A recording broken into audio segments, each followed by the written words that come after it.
Hello, everybody, and welcome back to yet again another episode of Girl Talk. So this week's episode is going to contain lots of important topics about hair. And not just any type of hair. Nope. We're going to be talking about curly, kinky, textured hair and how it contributes to women in corporation jobs, in the health industry, just basically overall in jobs. And then we'll talk about something special that's going to be going on campus very soon. Yes, I'm so excited. But let's start off with the Crown Act. The Crown Act. Crown Act. So I think they're currently trying to get this law to pass. It hasn't passed as of yet. I mean, that's what I read, but I'm not sure. Yeah. Which kind of just doesn't allow for repercussions to happen if women, or matter of fact, not just women, people of color who have their natural kinky hair,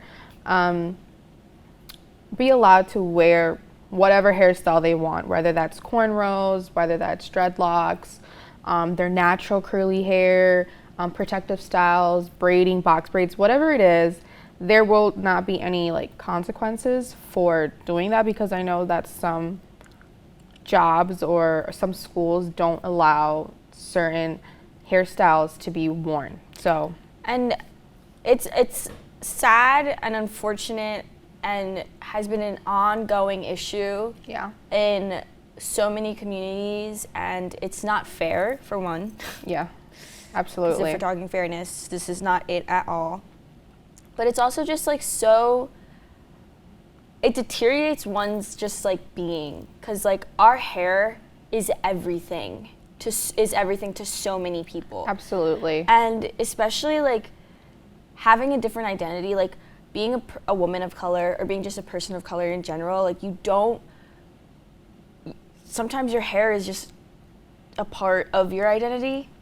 You can't just tell somebody that their hair is not okay. I know for me, my hair, I could be having the best outfit, but if my hair is not on point, I do not look cute. It is very important for me to have my hair looking pretty, whether that's me wearing my hair naturally or me wearing my hair straight. It's an important factor in the fact that people are getting discriminated against because of their hair. For so long, too. It just really doesn't make any sense. No. Your hair is not going to affect the way you do a job. It's not going to. Exactly. You're not going to be a bad teacher because you have curly hair, or and it's because your hair is in dreadlocks or something. Yeah, and it's just it has a lot to do with just your color, your skin color, and how your hair is, because white people who have curly hair don't get discriminated the same way women of color they get told would put get. your hair in a ponytail, but people of color are being told it's just don't cut your hair off. Yeah. So I was reading that one nurse, she was an African American nurse, and she wore her hair curly for the first time for her job, and they told her that she had to cut her hair off because it was an infectious hazard violation. Infectious. I don't know how that's an infectious hazard violation, but you can see that's being targeted to one specific kind of person, and it's honestly just degrading. As I mean, women have to go through so much already, but then being on top of how your hair is, come on. Yeah. It's not. And I've personally never experienced it. Right. I have straight hair. So there's already just not so many obstacles that I just don't have to go through. For one, making sure that I dedicate a good chunk of my time to maintaining and keeping my hair healthy. Yeah. And then there's the privilege of just being able to walk in somewhere, and yes, I'm a woman of color, but my hair being straight whitewashes me a bit, and it essentially makes it easier for people to just approach me and do this and that. So I want to be able to use that privilege I have in order to let people that do have curly hair and are women of color to speak up about it. Even if you're a white woman with curly hair, or like you just use your privilege to advantage others. Don't use it to advantage yourself. That's not fair in any way, shape, or form, because you're like, some people may like think of it as okay because when it has to do with the job, you're like eliminating the enemy, and it's like, that's not okay to look at it that way. Yeah, and I think that's why the Crown Act is so important, because it's really going to be helping a lot of people of color. It's going to open more opportunities. Yeah.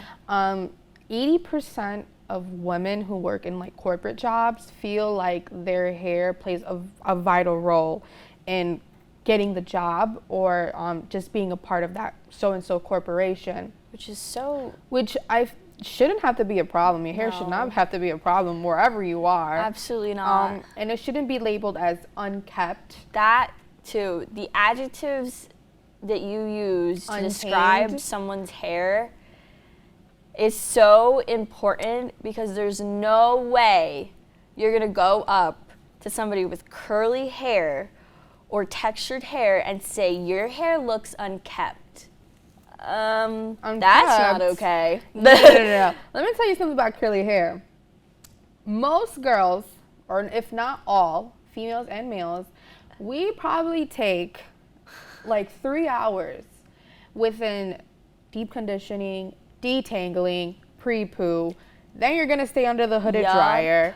Then you're gonna have to style your hair. And if you wanna do a protective style, it takes even longer. It's just an endless amount of work goes into hair that people don't understand for it to be labeled as unkept or untamed. Immediately no. Immediately no. Just cut it off right there. No. My roommate has curly hair, like super curly.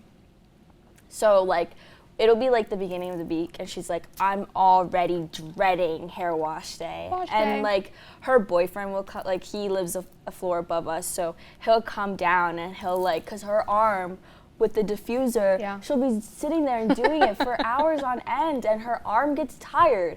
There's no way in heck that I will let anybody speak to my roommate calling the like unkept, untamed, like do something to your hair. No, she was sitting in that chair for 3 hours last night doing it. Do not come at her. It's a lot of work. No. Personally, for me, I did my hair journey my sophomore year, and I did it for about 2 years.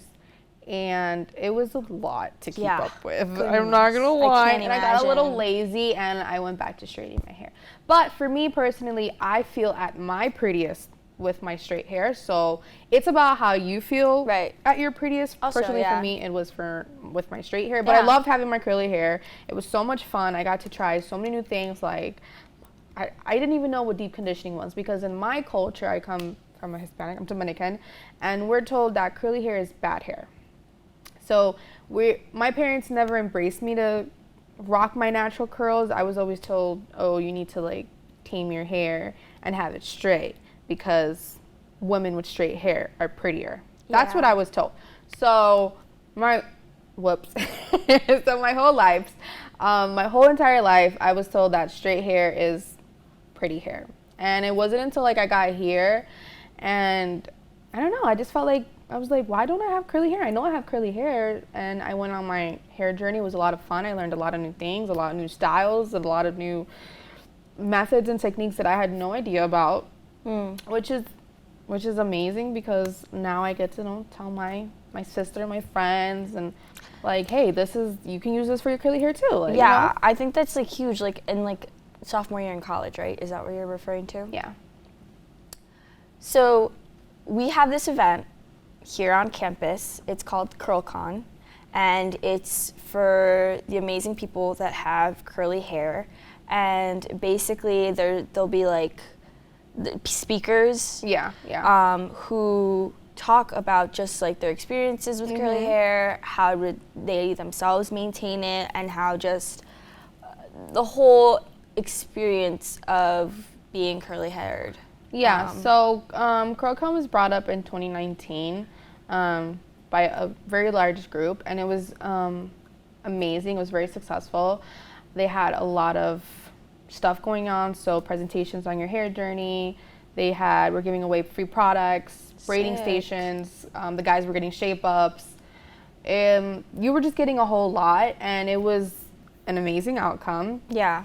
And we had COVID happen, so I think it was 2 years. Yeah, 2019. We didn't have, or 2 or 3 years, we didn't have CurlCon. So I have decided to bring it back this year. So CurlCon will happen April 16th in Alumni Field House from 1 to 5 p.m.